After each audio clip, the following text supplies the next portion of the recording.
the breakout stars, early on in day 3 of the draft, the Pirates called, the wild moments, and the prospects you need to know about. A sub-3 ERA in both single and double A. This is Minor League Weekly, your inside look at the future of the game.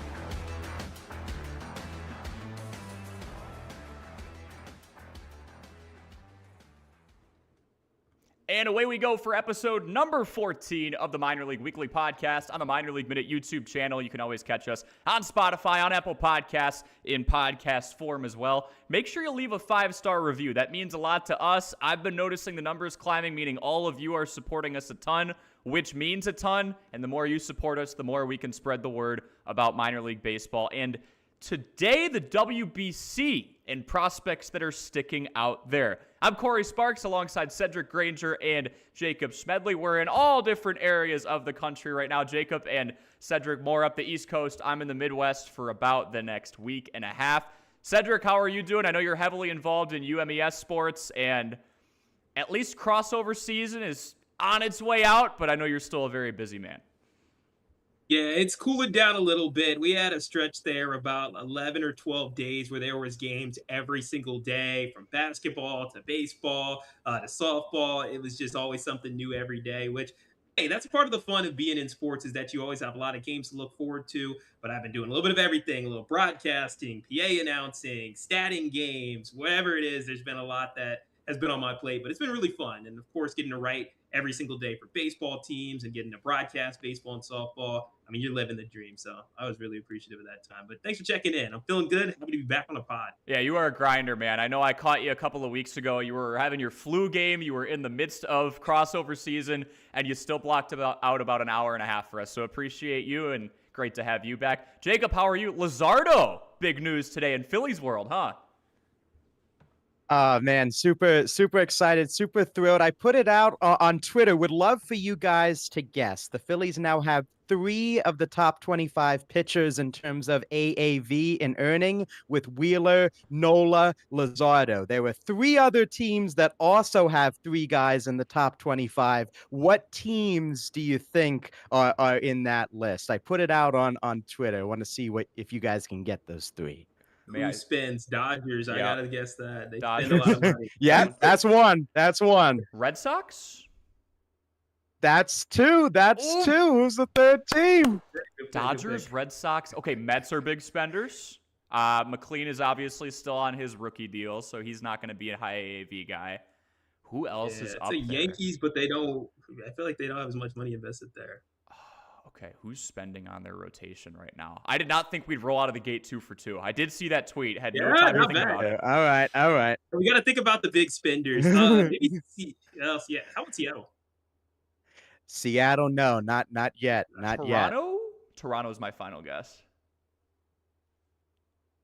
No. Dang it. Cedric mentioned it earlier. It is the New York Yankees. Really? The Yankees, the Red Sox, and the Dodgers. The Yankees, it was Rodon, Fried, and Cole. For the Red Sox, Sonny Gray, Garrett Crochet, and recently Ranger Suarez. And with the Dodgers, Yamamoto, Snell, and Glasnow. So, surprise, I was looking at Christopher Sanchez, too. $5 million for a guy that is a top 3 Cy Young. They extended him in 2024. To a 4-year deal with a club option. So super excited over here for that Luzardo extension as well. Yeah, you ought to be. That's good. Yeah. That's going to be a dangerous rotation, man. They're going to get Zach Wheeler back before too long. You plug everybody in. I know Rangers out the door, but they have plenty of reinforcements coming in. All right, here's what today's episode looks like now that we've checked around the box. WBC heroes. Actually, at the time of this recording, USA and Mexico are just about underway in pool play, both 2-0 teams. Mexico is outscoring its first 2 opponents 24-2 to this point. So we'll go over our WBC heroes, who's been stealing the headlines.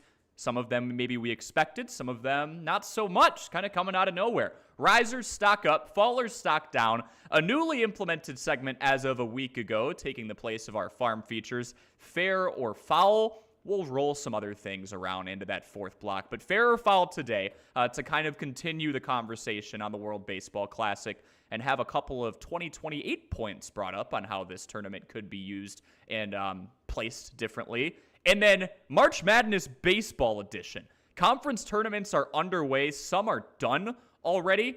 But for baseball, we're seeing the same type of upsets in magnitude that maybe you would see on the hardwood. So myself, Jacob, Cedric will go over top 25 teams that we saw it in the polls today, dropped like rocks because they were falling to teams that they were supposed to be dominating on paper. But as we know, the game is not played on paper. We'll start with our WBC heroes. Again, USA and Mexico playing right now, both 2-0 in pool play.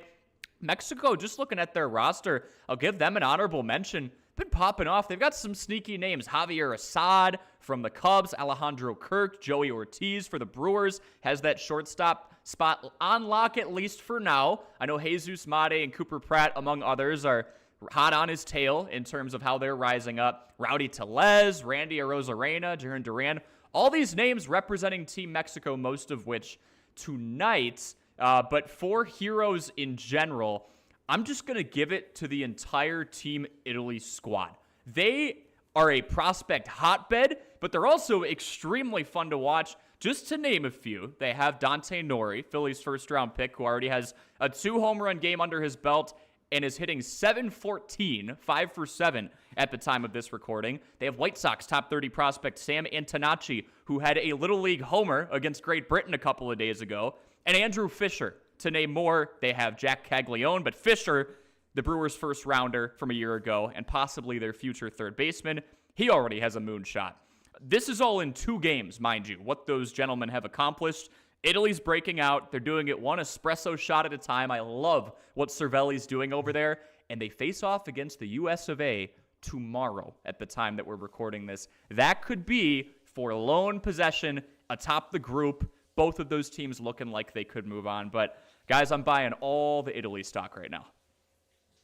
Yeah, it's going to be a tough contest, I say, between who's going to be the 2 teams to get out of that pool. Right now, you have 3 undefeated squads between Mexico, United States, and Italy. So we'll see who can be able to be the top 2 in that group. It could even come down to tiebreakers potentially, depending on what goes down tonight. But who I'm looking at, with the World Baseball Classic, not only is it the big name teams that get a lot of wins, that have the dominance, but also we want to highlight some of those individual stories. Last year, everybody remembers how there was an electrician that struck out Shohei Ohtani, throwing nothing but over 75, 76, 77 miles per hour for his fastest pitch. And that guy's name is Andres Satoria. And he's back again for Team Czech Republic this year. And not only is he back, he just threw 3 1/3 innings of no runs given up. He only gave up 1 hit in his outing against Australia, even facing Travis Bazzana and forcing him to ground out. So he's faced off against some big names. He's just a regular electrician. He's throwing that changeup at around low 70s, fastball high 70s, and then, of course, a nice curveball off of that as well in the high 60s. He's not throwing fast, but he's generating outs. And I just want to say that is an impressive showing for our favorite electrician that continues to make a name for himself in the World Baseball Classic. I'll continue it. Let's go to another guy that's been shocking everyone, guys. No pun intended there. Nashir Victor from Great Britain. Talk about a David versus Goliath story. Great Britain against the United States on Saturday night. Facing off, your first batter coming into the game is Aaron Judge. Sit down, Aaron. Take a seat on the bench. Gets him to chase a slider. The next guy, Bryce Harper, multi-time MVP as well. I'm just going to blow 97 by at the top of the zone with ease. Take a seat. He did walk Will Smith, but Gunnar Henderson, sit down as well. You can join him. Swing and a miss on a slider on the inner half. I mean, those are MVPs, 6 MVPs combined, and Gunnar Henderson, you can really make the argument top 5 shortstop in baseball. I think you can make that argument pretty easily. So fastball, slider, the tunneling was amazing. And yeah, he was shushing the USA fans too, going off the mat. That was electric. This guy in the Angels system, LA Angels, stand up. You got an arm in the pen that's ready and fired up to come up the minors. There have been a few Angels showing out here early on, and I know we've talked about their prospect pipeline not too long ago. The ball club's looking for his first winning season in about a decade now. Those guys showing out on the world stage, that's going to be a confidence builder. I'm going to go back to Brazil. That was the first group play game for the US of A. They didn't win, but Joseph Contreras has bragging rights for life. 17-year-old right-handed pitcher for Brazil. Bases loaded. I guess it's the rag on Aaron Judge episode. We can't really do that very often. Aaron Judge is at the plate, and Contreras, against a future Hall of Famer and 4-time MVP to this point, gets a broken bat double play on number 99. He's a Vanderbilt commit. He throws high 90s. He has a forkball in his arsenal, which I think is pretty fun. And now he's forced Aaron Judge into a inning-ending double play to stop the bleeding. The U.S. ended up blowing the game out of the water the last couple of innings as they delved further into Brazil's bullpen. But the 17-year-old in Contreras, he's listed as one of the top 50 prospects out there right now. And I think a lot of major league teams were watching there as he forced a double play out of Aaron Judge. So not quite the electrician story. He's highly recruited, but still someone who I think against all odds was able to pull off a pretty remarkable feat.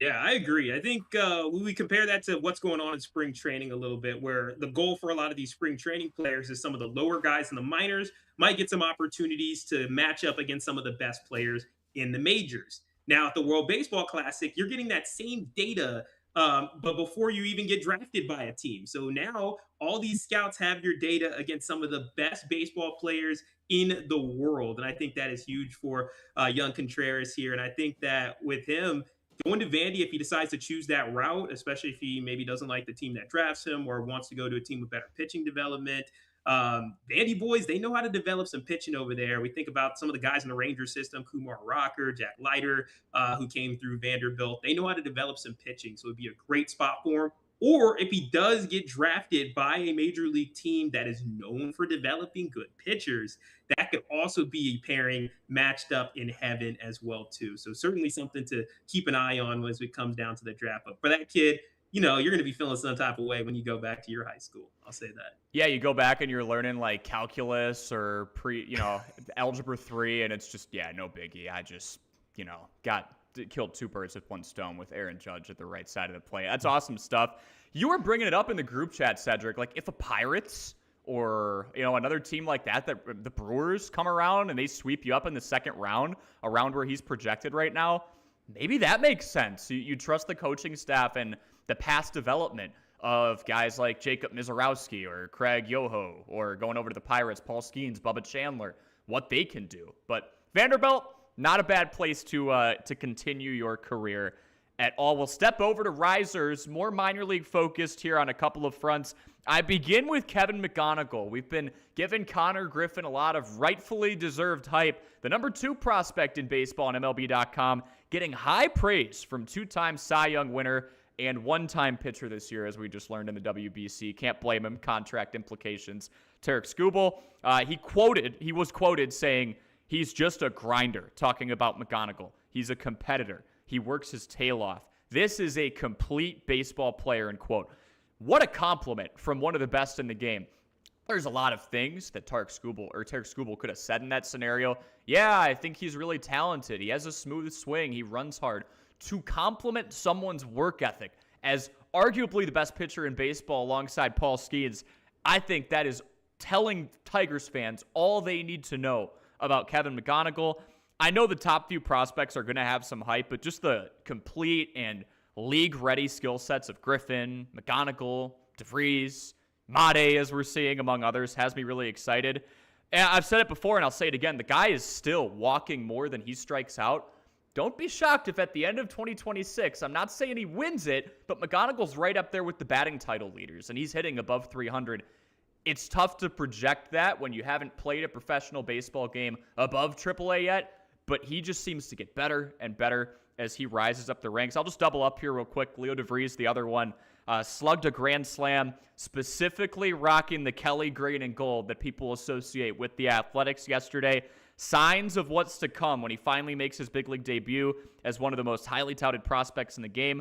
Whacked 2 homers in an 11-7 Cactus League victory over the big market Dodgers. Little Moneyball feel there. Not exactly the same matchup, but same vibes. Fangraphs is projecting the A's to win 80 games this year. My take is this: the sooner you get the DeVries of the world and the jumps of the world up to the major league level, the sooner you're contending for 85, 87, 88, 89 wins. And again, I wouldn't be shocked if that is this upcoming year. Fangraphs is starting to respect them. I respect them a little more if they can get DeVries in their lineup sooner than later. Yeah, I think that's a really good pick, Corey. I actually was thinking about talking about Kevin McGonigal originally as well. 7 for 20 right now at the plate. We're talking a lot about who are guys that might be able to skip AAA, which isn't always unrealistic, but it always is fun to talk about. Connor Griffin, one of those guys, and also Kevin McGonigal, number 2 prospect in baseball. But I'm also looking at a guy that's been hovering around AAA, tried to have some stints in the majors, really trying to stick over there, and that guy is Reese Hines. He's had a lot of stints over in Louisville, has had a little bit of a Linsanity run when he came up to Cincinnati, his original time, but has just not been able to stick with the Reds lineup. Striking out too much has been a general issue for him. But in spring training, he's been putting on a show. And right now, the Reds, they lead all teams in home runs in spring training. And Reese Hines, he actually had a walk-off one on national TV against the Dodgers, which was a big moment for him. He's got 3 home runs in this spring training. He's batting really well right now, batting .455.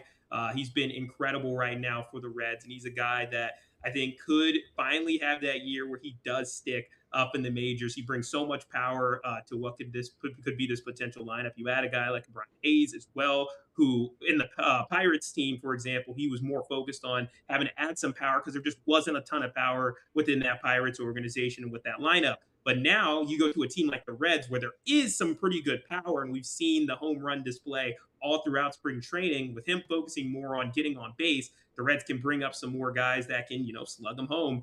And he's been a guy that's been able to do that. So here's a guy that's a little underrated, who I think will be a nice riser based off of what he's done so far in spring training. Reese Hines.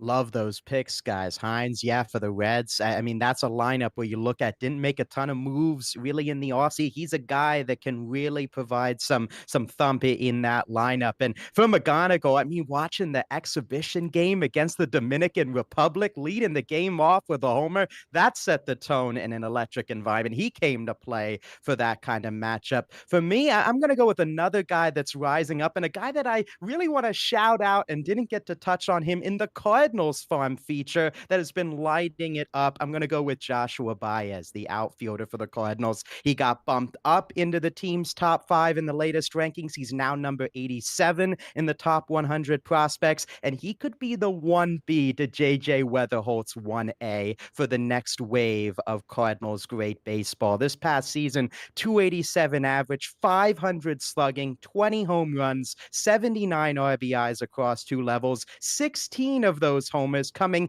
after the promotion to AA. I mean, this is plus power with a complete game that this Cardinals team and outfield really has not seen since Tyler O'Neill was mashing 34 plus homers there at Busch Stadium. So, I mean, so far this spring, 3 dingers, 6 runs, 5 RBIs. He also has 21 at-bats, so that's a home run every 7 at-bats for the outfielder. So he's another name to watch here at the breakout game, which is coming up, and a name to watch, especially with Jordan Walker continues to struggle to take his spot in right field.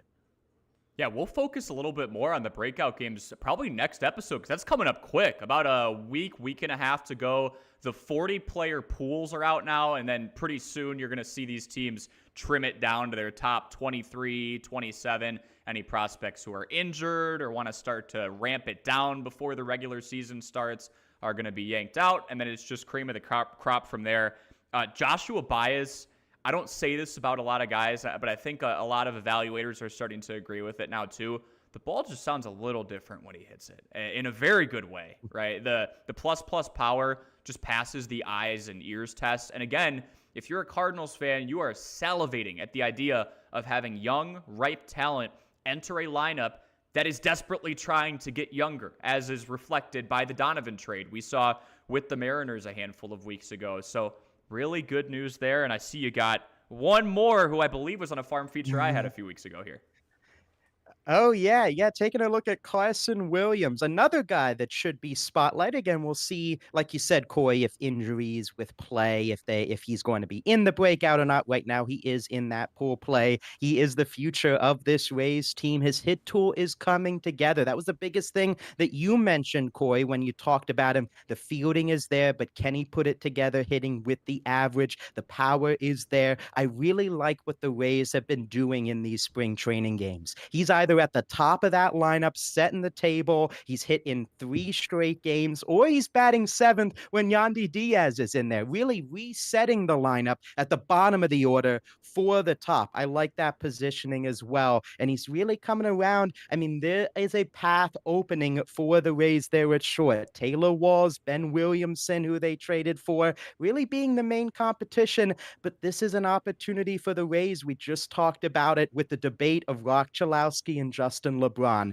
This is an evaluation type year. See what you got in Carson Williams, because that number 2 pick, Chalowski and LeBron, they both play short as well. So you might have a tough decision to make if Williams shows out. Maybe you can move him. He is flexible. Maybe move him to the outfield if one of those guys is on the table. Yeah, Jacob. And if you want some confidence as a hitter, imagine being a minor leaguer. You get called up and getting to be at a minor league ballpark to start your hitting career. You know, your numbers are going to jump off the page a little bit, and that can be something that can help you ease in. Man, Carson Williams, if he can figure it out on offense, like you said, Jacob, and this is a sign of things to come. I've made the Dansby Swanson comparison before because he is just that complete on defense. His range, his arm, he's acrobatic. He can cover a lot of ground over there. But Dansby had a pretty good hit tool coming up too. Now he's kind of starting to come down a little more and strike out a bit. Carson Williams, if you can be an average major league hitter, you're going to have a job for the next 10 to 15 years if you want it, because he is that solid on the defensive side of the ball. Before we go any further, I want to shout out a company we are huge fans of here at Minor League Minute, and that is JustBats.com. If you or someone you care about is looking for a bat come this baseball or softball season, this place is going to be your typical store just down the corner. Their team does customized engravings, regrip services, as you see on your screen here if you're watching on YouTube, and you can even put a knob sticker on there to add a little extra pizzazz and that customizable element. The regrip services, I think, are super cool. It helps remedy the wear and tear.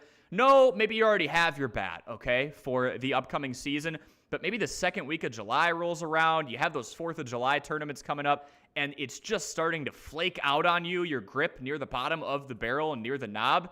That's fine. They re-grip it for you. You can choose from a variety of different styles. This team is full of people who love baseball just like you and I do. Nothing says owning a bat like putting that customizable touch on it with the JustBats.com team. Head on over to the link in the description to learn more about JustBats.com today. He is not here with us, but Sam Strash and some of his beer league softball buddies have been looking real close on that site at what their next baby bat could be. So excited to see what options they fall in love with.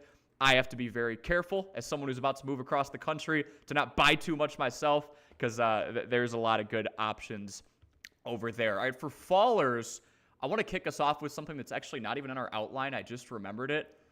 Did you guys see what the Boston Red Sox did when Great Britain started to string together a little run a couple of days ago?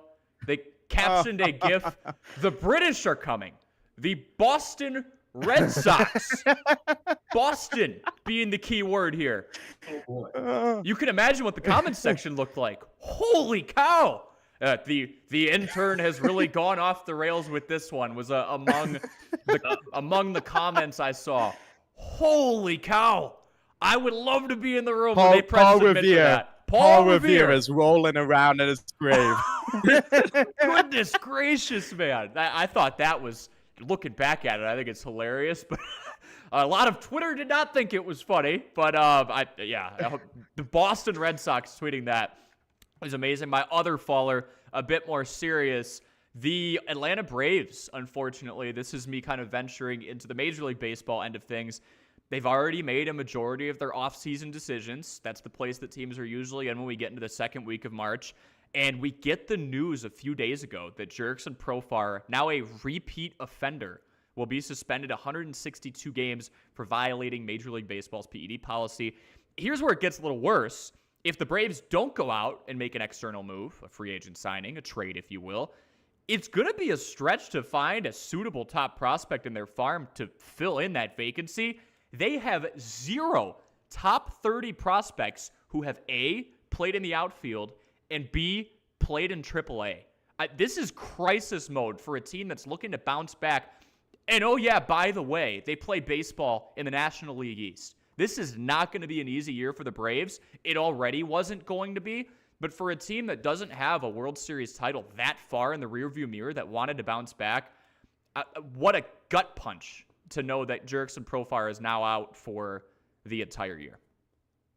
Yeah, just a lack of return on investment. That's what's going to sting. And now you're sitting here either looking to sign somebody that might be in somebody else's AAA farm system that you might have to trade something for, and maybe even younger prospects that you have that you really had a lot of hope for the future, or you got to pray for a diamond in the rough to come up. And that's something you really can't depend on for sustainability there if you're the Braves. So, yeah, very unfortunate in Atlanta's case. For me, this is something where you don't have to press the panic button right now, but Bubba Chandler's had some rougher outings. You can't judge anything from spring training, and I know that he's going to be the type of guy that's going to get it together. And he has had a better third appearance, but the big issue was just lack of command for his fastball, which, it's one of his bread and butter pitches, being a fastball that's well over 100 miles per hour. It's something that stands out and something that he's usually pretty confident in. So to come out and have your first appearance be 35 total pitches, only 14 strikes in that wasn't ideal for him as well too. And then you kind of follow that up with, again, not having that many strikes, 45 total pitches, 25 strikes, so a little bit better, but still not where he wants to be. And overall, this spring, he's at 137 total pitches. 74 of those have been strikes, and that's about a 54% rate. And for perspective, the top strike percentages in the league, Terry Skubal was around 70%, and then around the top 50 were about 60% or above. So he's really trying to raise that up, make sure you can command that. So that's something to watch. Not something that'd be a panic button faller, but just trending in the wrong direction for a guy that's expected to be there with this young rotation of the Pittsburgh Pirates. Love those kind of picks there. I mean, looking at Chandler, just kind of one observation I just thought of was about kind of last year. They brought him in. He was kind of working out of the pen, working as a starter, and now kind of working back to that starter load. I think that's also, I think, what could be using that, kind of focusing back, starting the game, pitch count, those kinds of things. So interesting, yeah, to watch that. And yeah, the Braves. One idea I mentioned, Cory, going back to the Cardinals, connecting some segments here. Jordan Walker. I mean, that's a guy that would be interesting for the Braves. I mean, they've done a good job at the very least. While they may not have the huge prospects, of course, it was Albies. Of course, Riley came up, but they've had a lot of guys on the edge where they made that adjustment and they turned it around. Marcell Ozuna, kind of one name where he got there, they made the adjustment and he became an all-star hitter. So, I mean, if that's something where you could get him in there, bring him in and say, you focus on DH, you bat 8th in the lineup, and that's what you do. His hard hit rate is there. I don't know. Maybe the Braves can move a few prospects for that kind of potential. For me, pitchers who are facing the Dominican Republic, guys. I mean, this is just ridiculous. I mean, they're averaging a little over 11 runs per game in pool play. I mean, if I was out there on the mound, I'd be shaking in my boots. Like, what? Like, this is ridiculous. 9 home runs, nearly a home run every 10 at-bats, just like Joshua Baez, batting .319 as a team, slugging .692. I mean, where is the weakness in that lineup with Machado, with Tatis? I mean, Wells, you've got Hidalgo Perdomo, who's batting 8th in the lineup. It's like, it's crazy. I mean, you look at the pitch counts too. These teams are getting into their bullpens quickly, and that Dominican Republic team is feasting on it. So, I mean, you look at teams they're going to have to play in the bracket. USA, Mexico, Japan, they have great stats, but can you hold this team down for 9 full innings? That's going to be a very, very different question. Can this team beat the Dodgers? Let's put Team DR versus the Dodgers. That's how we take down the Dodgers. Yeah, I think Tatis would especially love that opportunity to take down the Dodgers, given that big rivalry as well too. Also, now it's Skubal minus Skubal, and Skubal not going to be pitching for Team USA, who would have been one of your answers potentially to try to handle that lineup as well. Also want to mention Junior Caminero because he's been absolutely terrific for him. I remember listening to a Rays Orioles broadcast from last year, and they talked about how much Manny Machado said like he's the next one up. He's that next one that's coming up the pipeline. That's going to be great. And he goes around, bats over 300, has a really great season, All-Star season for the Tampa Bay Rays, and is set to be a stalwart of All-Star games for years to come. And him really rising to be one of those young stars in the rotation of the veteran stars that we all know that are household names. And then, of course, we have the legend Albert Pujols running the show as well too. I mean, it's gonna be fun. I'm actually just praying we get that game against USA, Dominican Republic, because it would be a banger of a game. I'm praying. I'm praying. Dude, they are intimidating, man. If you look 1 through 9, I don't even think I put the U.S. over them in terms of just shaking in your boots talent, as Jacob put it. And I think for the U.S. and for any team, the later you play the DR, the worse. Because now your pitching staff's starting to get thin. Certain guys are shut down due to rest restrictions. You also have their team in your ear saying, hey, make sure you save my arm for the 162-game marathon he's about to embark on, for which we hope he has 25 to 30 appearances in. Oh, and then you have to play the DR in the semifinals or the final for the WBC, depending on how the math works out. Yeah, that is a tough ball club. Back to the Bubba Chandler comment that was made earlier, guys. Cedric, we could start with you here. I know you work with a college program. It's got a baseball team out there, so you kind of get to see the inside workings of ramping up for a season. Roki Sasaki is someone else we could also put in here. His debut didn't go well. Dave Roberts coming out with a phrase that I think a lot of people would agree with if they watched him, saying he was overthrowing. Bubba Chandler's in the triple digits and has been since late February, overthrowing.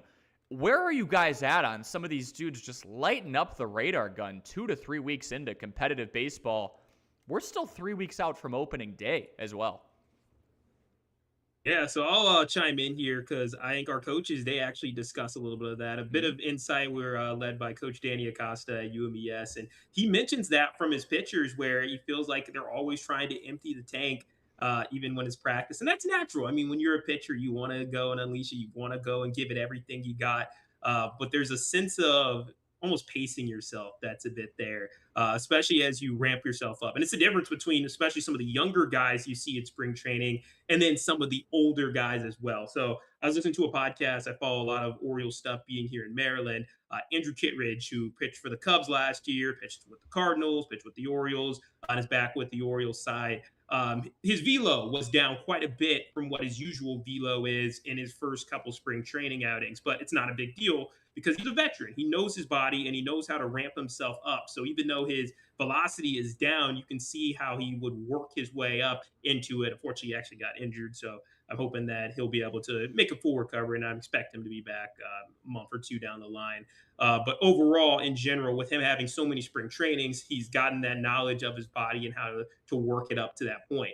Unfortunately, a lot of the younger guys are still trying to figure that out in a lot of ways. And you can get some experience and some points from coaches, from managers, from other players, but everybody's body works a little bit differently. So I think that it takes some time and takes some trial and error to figure that out. And unfortunately, sometimes that leads to overthrowing or doing a little bit too much. And then you're going to have to try to reel it back in. And you end up with some injuries or players that just have to get used to that workload.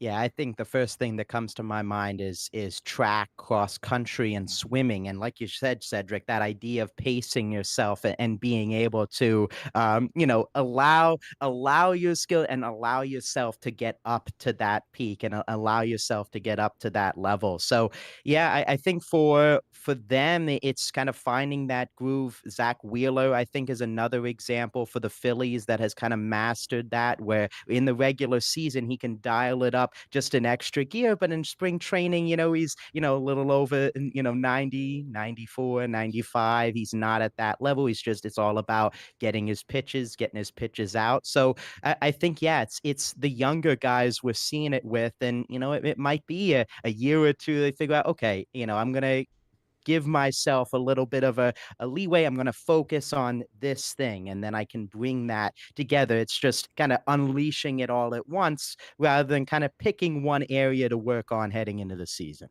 Yeah, great points by both of you. And another thing I think, right, for these young guys who haven't debuted in the big leagues yet, don't tell them this is preseason. They're seeing this as their proven opportunity. We saw a couple of years ago, a couple of number one overall picks clash in Paul Skeens and Jackson Holiday. Paul wasn't grooving it in there at 94, 95. It was a challenge fastball at the letters. Jackson, I was drafted a year after you in the exact same spot. Let's see who's going to get on top of this one. Let's see who's going to get the better hand in this matchup that had a lot of juice to it. So for a veteran like a Garrett Cole or an Andrew Kittredge or Jamison Tyon is starting to make some light headlines for not throwing his usual 93, 94. Those guys know their bodies enough, to your point, Cedric, that they trust they're going to be fine. Or a Zach Wheeler when it comes time when the lights are bright. But for some of these guys like Bubba Chandler, who's had a cup of coffee in Major League Baseball so far, it's kind of, hey, I want to prove to my coaching staff that I'm worthy of being in your big league rotation. What a better way to do it than to go out there and try and strike out Cody Bellinger. So I think it's almost on these guys and their coaching staffs to remind them, hey, I know this is a huge moment for you, but you can't be a part of our rotation if you don't have any elbow left in May. So it's kind of playing that middle game of, I know you want to ramp it up. I know you want to get this out. I know there's egos at play here going up against some future Hall of Famers even. But we have to save you for this marathon that's not only a 162-game season, but hopefully a 10, 15, 17, 18-year career if we're on the optimistic end. So, yeah, that's that message for Bubba Chandler, for Roki Sasaki, who wasn't throwing a lot of strikes either, but was throwing really hard. It's prioritizing your command and then just living to see the next at-bat, the next game, the regular season, as opposed to hoping you can blow 99 by a superstar, because you're going to be able to do that someday. Just don't do it now. Yeah, that is going to be our fallers. Before we get to fair or foul, if you miss any of our live coverage here of all things minor league baseball, WBC, college baseball, even some of the top-end high school prospects as we get closer and closer to draft day, here's a quick message on everything you can find and where you can find it with our podcast.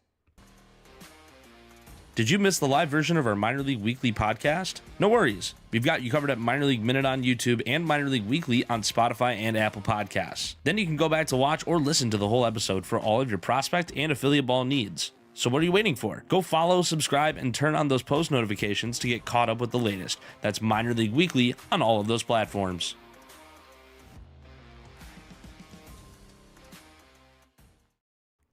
There is that message on everything you need to know in terms of finding our podcast. And again, please leave 5 stars, a comment, or just feedback in general. If there's something we're not doing that you want to see us address, new segment ideas, we're literally just 14 episodes into what we hope to be a metric ton. So we are open to feedback. We want to adjust this for all of you, and we want to build this community as much as possible, but we do appreciate your support thus far. Now to an even greener portion of this show. It's just the second time we're ever doing this. A segment we call Fair or Foul.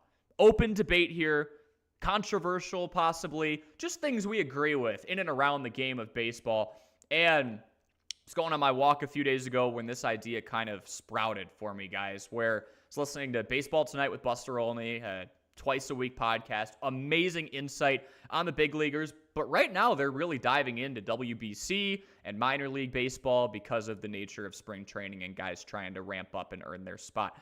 They're talking about the WBC, and an idea was pitched that in 2028, this tournament get moved to mid-season around the All-Star break in July. And the main rationale behind it was you have guys like Tarek Skubal's an interesting scenario because he's on a contract year. He just won arbitration, so he's trying to lock down a long-term deal with somebody. But in general, there's pitchers who are worried about ramping up too much because they're playing for the pride of their country, hurting themselves, and now they have to kind of walk back with their head between their legs and explain to their Major League Baseball team that they play with for the majority of the year what happened and why they did it. So the idea of putting these games where the All-Star break would be, maybe behind it, and expanding the All-Star break to a 2 to 3 week window as opposed to what it is now, a handful of days, was brought up. Cedric, we'll start with you. Pros, cons, initial reaction to taking an event we're used to seeing at the start of March and catapulting it about 4 weeks forward. Yeah, so a big thing that stands out here is this is a sport that we probably see only from an American lens now being applied to an international lens. And we see this in some other sports that are mainstream in America. NHL, they just recently had that where they have played more than half the season or about half the season. Then they had the Winter Olympics break where each people, all the players could go back, play for their respective countries and or take the time off and then come back and resume the season and resume that playoff push, and that's something that's just a regular part of NHL. I'm also a big MLS fan. Growing up in Columbus, Ohio, we have the Columbus Crew. I grew up in an MLS city, and that's something where they also have to consider how things fit within the international calendar because they do competitions with Canada, with teams in Mexico, with teams in Central America for the CONCACAF Championship Cup. And there's also a lot of debates about where they put those types of trophies and those type of awards. Right now, they put it early in the season. It kind of conflicts with the early part of the year, very similar to what the World Baseball Classic is. But it also has to work with not only the USA calendar for their domestic baseball or soccer league, but also the domestic soccer league of Mexico, which plays on a different time frame.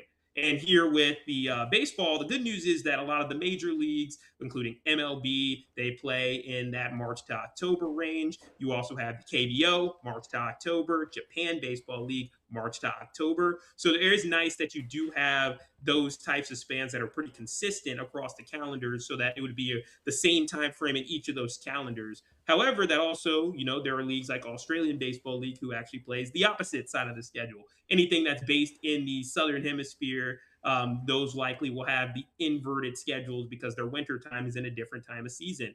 So I do think there's a lot of pros and cons to switching up the schedule. First of all, when you have it mid-season, there's always the elements that are going on. You're already starting to feel the taxing of 50% of the season. And for a lot of people, this World Baseball Classic means a ton.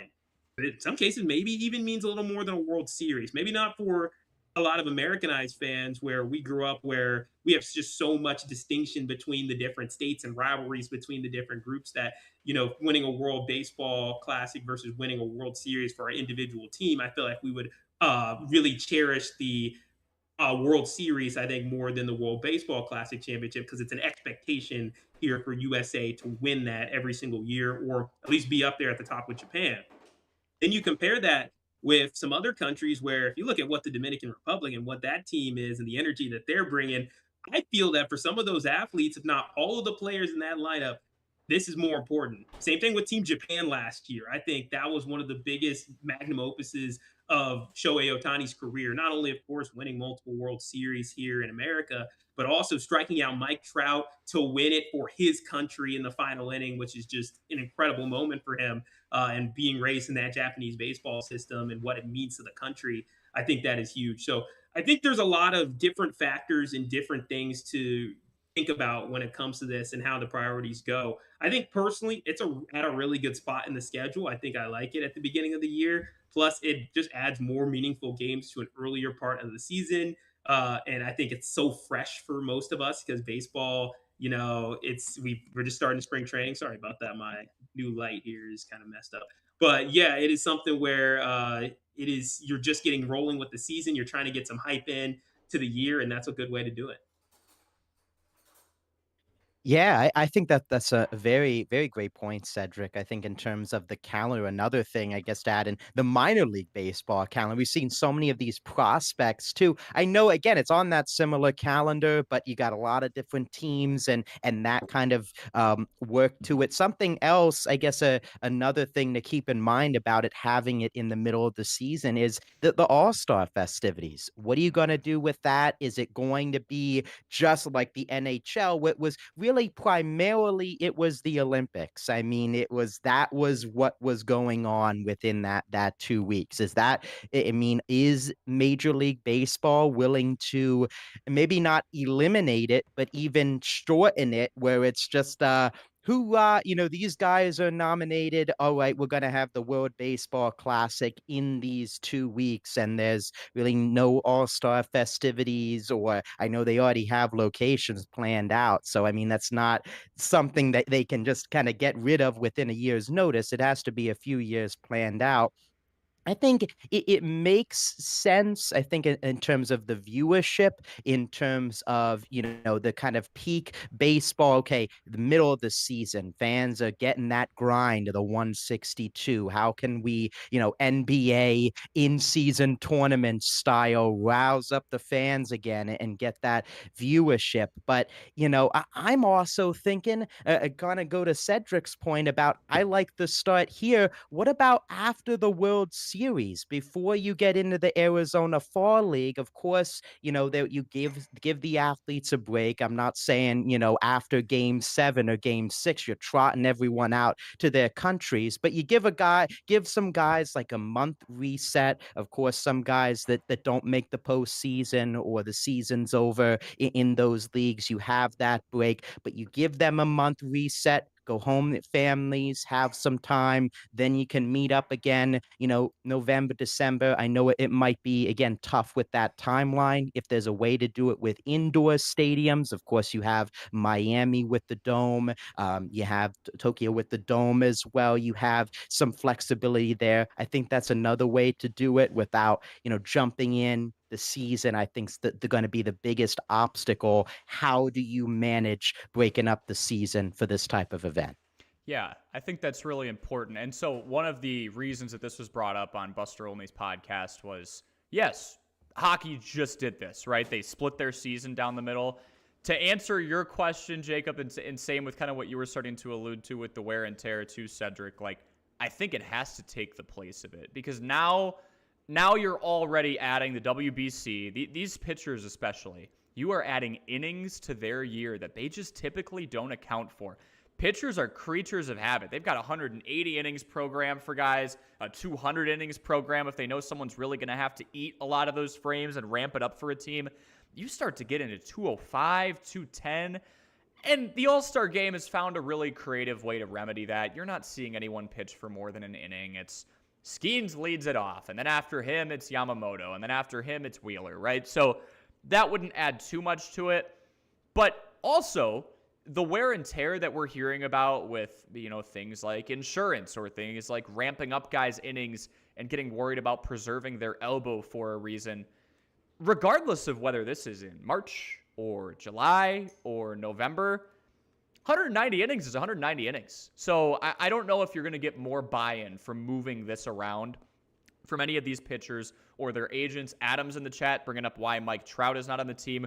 We will get to that. That's another whole other conversation we could have with insurance that start to happen in college football too, with bowl games where guys don't want to go out and play these extra games unless they know they're getting paid should they get injured because they have contracts that they are obligated to honor.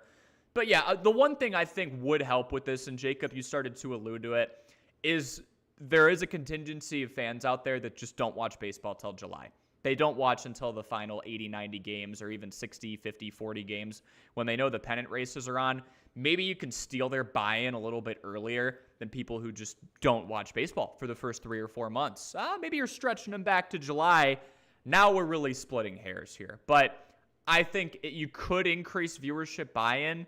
Cedric, great point with it's not just the U.S. either. We didn't even win the thing a couple years ago. You've got NPB. You have the KBO. You have ABL is the one real standout where it's the polar opposite season where maybe you're messing them over a ton. And Australia almost made it out of group play this year. They were about to run off, unfortunately, at one point. But yeah, I think viewership is the main one I'd be curious about is if you put this in the middle of July when the majority of the world is now in baseball mode, even your common, not everyday fans, maybe you see a spike there.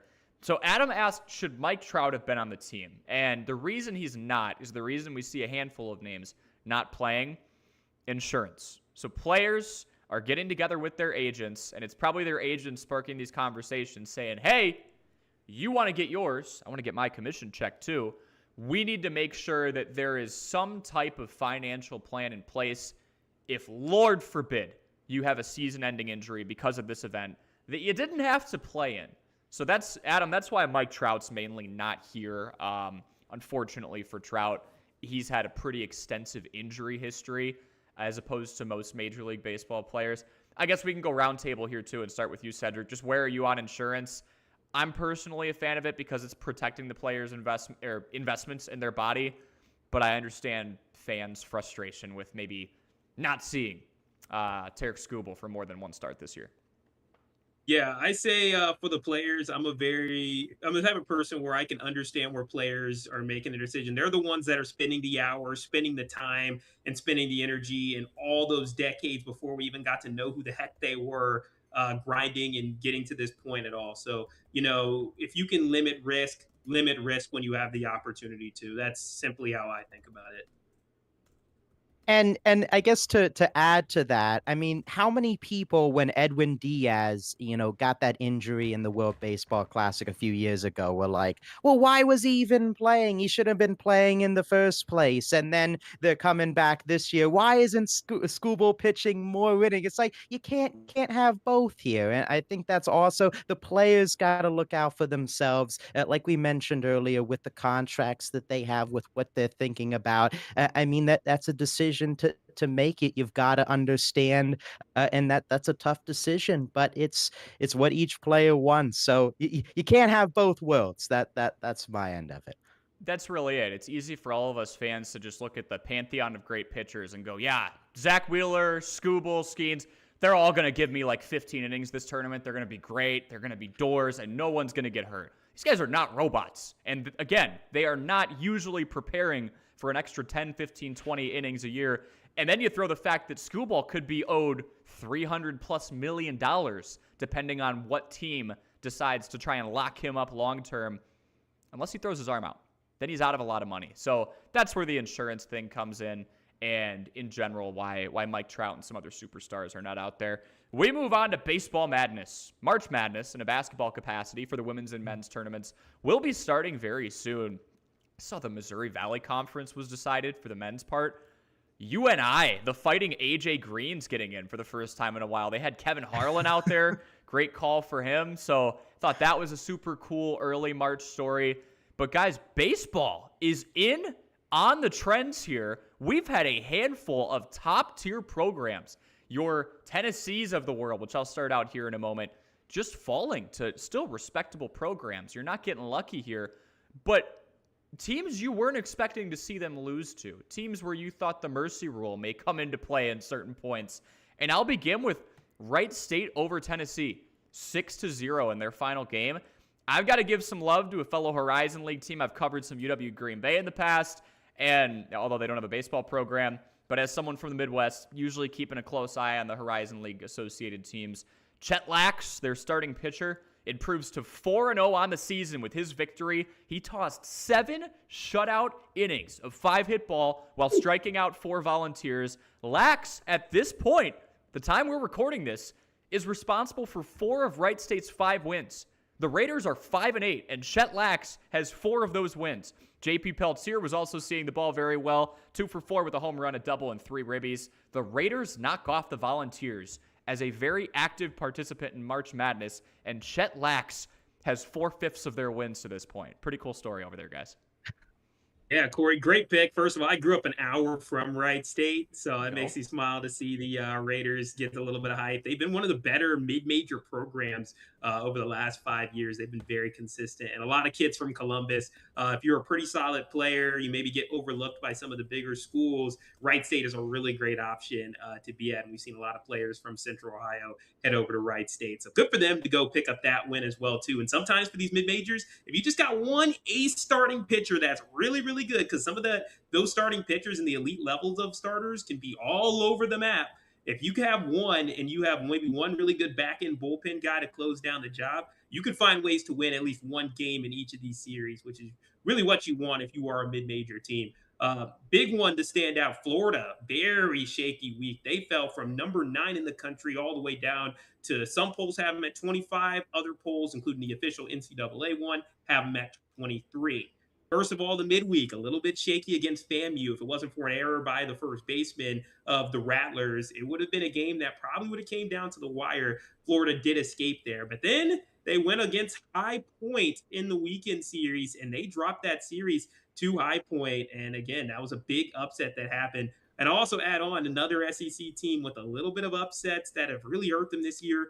Arkansas. They're sitting at 12-5 on the year. They're still top 10, which is interesting, and it leads to another point. Maybe if we have more time, we would talk about it, but we'll probably save it for another show, which is how to even evaluate top 25 in a sport so volatile as baseball is. But Arkansas, they're sitting at top 10 in the country. They're getting ready for a massive showdown against Mississippi State coming up this weekend to kick off SEC play. Well, they just dropped 2 against Stetson. They already dropped a game earlier to UT Arlington as well. So there's been a little bit more upsets than what you usually expect from a team like Arkansas, especially coming from mid-major programs. So that's something to keep in mind and take a look at. They've been a little bit shakier to start the year, and they're still remaining in that top 10. So something to watch. But yeah, SEC, they've had quite a few upsets. They are the premier conference in baseball, without a doubt. But if you bring your A game, have a good starting pitcher, and you can get some big hits, you can pull off some victories. We've seen it this year. The only team that really hasn't dropped one yet has been the Texas Longhorns. Mm-hmm. Yeah, there's Texas Long. I mean, LSU, another team not even mentioned. Top of they dropped down as well. I'm gonna go outside. I'm gonna go to the Horned Frogs. TCU number 17. They couldn't stop the tide of the Green Wave, fellas. The Tulane Green Wave from the American Athletic Conference, taking the first game of a doubleheader. TCU ended up winning the second game to win the series. But talk about a game where TCU had a 4-0 lead heading into the top half of the 6th inning, and it was Green Wave riding out the victory. 8 unanswered runs to take the first game. Jason Walks, it was 2 for 2 with 3 walks, 3 RBIs. He was a All-American Athletic Conference player, preseason player of the year. Kakai Harrison, 2 for 5, a run, 1 RBI. Penn was great, led by Sam Larson, who has 18 strikeouts and 11 innings so far this season. So a great win for the Green Wave. But yeah, another loss for TCU, another team in that top 25 that we're looking at that, this is a game that they should have had. So yeah, this top 25 is going to be very interesting, not only this week with how it shakes out, but the rest of the season. There might be some more polarity here in college baseball than we really thought. Yeah, Jacob. I mean, even just this week, Tulane has Mississippi State in the midweek. So that's something to look forward to as well. They maybe can keep that hot streak going. The Green Wave is such a good mascot, by the way. Top 5 for me across college sports. I absolutely love it.